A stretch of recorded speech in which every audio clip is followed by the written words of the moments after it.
Miasto naznaczone licznymi najazdami wojsk kozacko-moskiewskich, szwedzkich i siedmiogrodzkich, zniszczone przemarszami wojsk w czasie wojen północnych. Wyludnione i zrujnowane przez liczne pożary wciąż trawiące tkankę miasta. Między innymi przez wielki pożar z 2 czerwca 1719 roku, który wdarł się przez mury miejskie. Miasto, w którym zwyciężyła kontrreformacja, z którego wygnano protestantów oraz w którym było kilka pogromów ludności żydowskiej, przy równoczesnym wzroście znaczenia szlachty i duchowieństwa rzymskokatolickiego.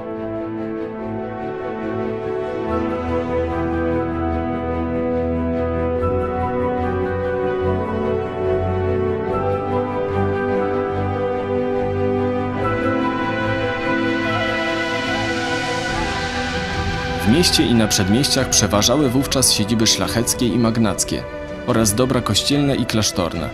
Od momentu powołania Trybunału Koronnego oraz zwycięstwa kontrreformacji szlachta i duchowieństwo zdominowały miasto, jednocześnie marginalizując mieszczaństwo poprzez odebranie przywilejów i nieruchomości.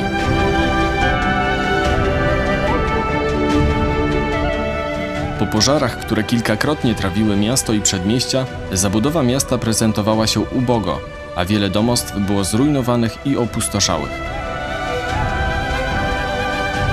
Nad budynkami mieszkalnymi górowały zabudowania klasztorne, m.in. jezuitów, karmelitów i karmelitanek bosych, bernardynów i bernardynek, kapucynów i wizytek.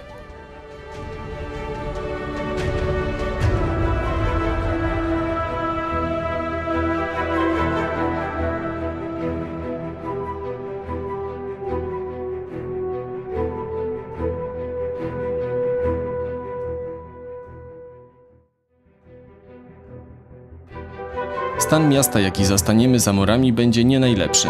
W pamiętniku Koźmiana możemy przeczytać, że gdy król Stanisław August jechał w roku 1781 do Wiśniowca przez Lublin, nim się dobrał do ratusza, z landaru uwiązł w błocie przed bramą świętoduską, że go nawet cugi marszałka Olizara wyciągnąć nie mogły, aż zaprzęgano woły. Nie było w mieście policji ani straży pożarnej. Żadna ulica nie miała latarni. Ledwie przed ratuszem 2 się tylko paliły. Przechodząc pod bramą krakowską, wielokrotnie w XVIII wieku remontowaną, podążymy niewybrukowanymi i błotnistymi ulicami wzdłuż popadających w ruinę kamienic do Trybunału i Rynku. Dopiero w latach 1781-1787 zostanie przebudowany według projektu nadwornego architekta królewskiego Dominika Merliniego. Nadano mu wtedy klasycystyczny charakter, który nieco zmonumentalizował budowlę. Budynek został rozbudowany, niemal dwukrotnie poszerzony, wykończono także drugie piętro z przeznaczeniem dla sądów ziemskich. Ponad budynkiem Trybunału wyrasta wysoko wieża, której nie zobaczymy w XVI-wiecznym Lublinie. W średniowieczu, w miejscu gdzie dziś stoi wieża trinitarska, bo o niej mowa, znajdowała się niewielka furta w murach obronnych miasta, która w 1560 roku została przebudowana na bramę miejską. Niedługo potem stała się furtą klasztorną, łączącą miasto z zabudowaniami jezuitów, które znajdowały się poza jego murami. W 1627 roku mieszkańcy Lublina podarowali zakonnikom ogromny dzwon. Zrodził się wtedy pomysł nadbudowania wieży nad furtą, jednak fundusze na realizację tego pomysłu znalazły się dopiero w 1693 roku, gdy Dorota z Łyczków-Zamojska ofiarowała na ten cel 4,5 tysiąca złotych. Pożar z 1752 roku oszczędził wieżę, lecz już niebawem zostanie rozwiązany zakon jezuitów, a obiekt wraz z całym kompleksem klasztornym zacznie popadać w ruinę. Wejdźmy na wieżę i zobaczmy panoramę miasta. W dole, blisko po prawej stronie, widać kościół dominikanów. XVII i XVIII wiek był okresem największego rozkwitu lubelskiego klasztoru. Wtedy też największą popularnością cieszył się kult lubelskiej relikwii drzewa Krzyża Świętego. W kościele od 1740 roku znajduje się obraz Pożar miasta Lublina, przedstawiający pożar z 1719 roku, podczas którego zdarzył się cud. Dominikanie, widząc, że pożar trawi miasto, wyszli mu naprzeciw z relikwiami drzewa Krzyża Świętego, a jak głosi opowieść, spadł wówczas ulewny deszcz i zdusił pożar.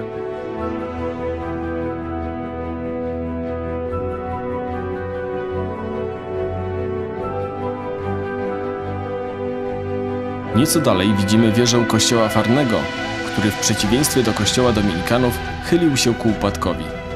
Po owocnym dla niego XVII wieku nastąpiły trudne czasy.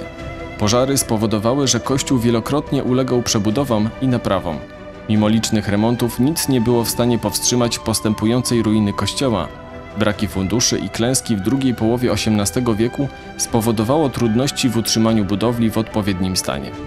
Już niebawem miała zapaść decyzja o jego rozbiórce, a do ostatecznego upadku przyczynić się miała bulla papieża Piusa VII, powołująca do życia w 1805 roku diecezję lubelską, w której katedrą ustanowiono kościół pojezuicki świętego Jana. XVIII-wieczny Lublin to miasto, w którym można po raz pierwszy zobaczyć rozwijającą się dzielnicę żydowską. Dostać się do niej można było przez Bramę Grodzką, która m.in. ze względu na spadek funkcji obronnej zmieniła swój charakter na mieszkalno-handlowy. Brama przebudowana została w 1785 roku przez Merliniego, który zmienił bryłę bramy. Zrównał przedbramię i część główną, nakrył je wspólnym dachem dwuspadowym, przebudował parter, gdzie umiejscowił 4 sklepy otwarte do przejazdu. Na piętrze zaprojektował od frontu jeden duży pokój i mały od tyłu, przedzielone sienią i kuchnią. W XIX wieku w kompleks bramy włączono stajnie przerobione na sklepy. W dole za bramą rozciągała się dzielnica żydowska.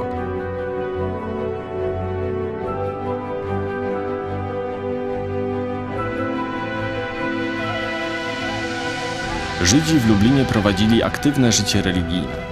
Lublin był miastem wielu synagog i domów modlitwy.